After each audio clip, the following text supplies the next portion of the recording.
Recording studio Chanpatia. कि नाही कोइले कि नाही कोइले कि नाही कोइले हमरा के छोड़ी गहिले पूजवा ठीक नाही कोइले कि नाही कोइले कि नाही कोइले हमरा के छोड़ी गहिले पूजवा ठीक नाही कोइले हमरा के छोड़ी गहिले पूजवा ठीक नाही कोइले दूसरा के संग जाके हाय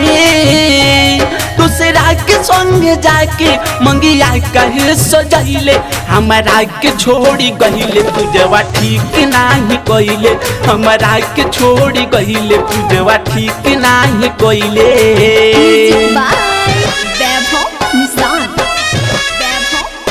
नाही कोइले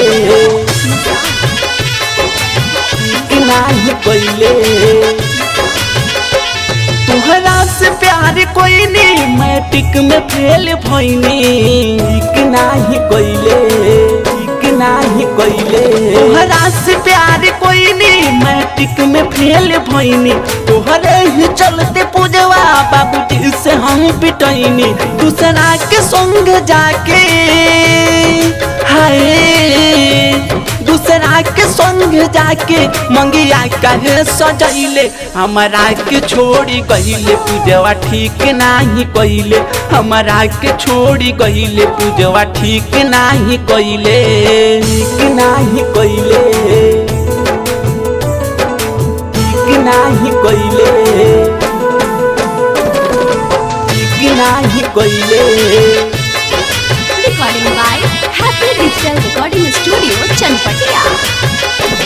काहे प्यार कोइलू जाली दिलवा तू कोइलू खाली कि नाही कोइले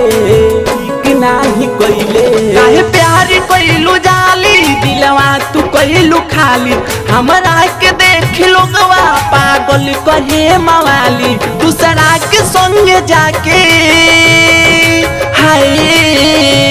दूसरा के संग जाके मंगिया कहे सजैले हमरा के छोड़ी गहिले पूजवा ठीक नाही कोइले हमरा के छोड़ी गहिले पूजवा ठीक नाही कोइले हमरा के छोड़ी गहिले पूजवा ठीक नाही कोइले दूसरा के संग जाके हाय दूसरा के संग जाके मंगिया कहे सजैले हमरा के छोड़ी गहिले पूजवा ठीक नाही कोइले हमरा के छोड़ी गहिले पूजवा ठीक नाही कोइले। हैप्पी डिजिटल रिकॉर्डिंग स्टूडियो सावु विवाह भवन के पीछे वार्ड संख्या 6 चनपटिया।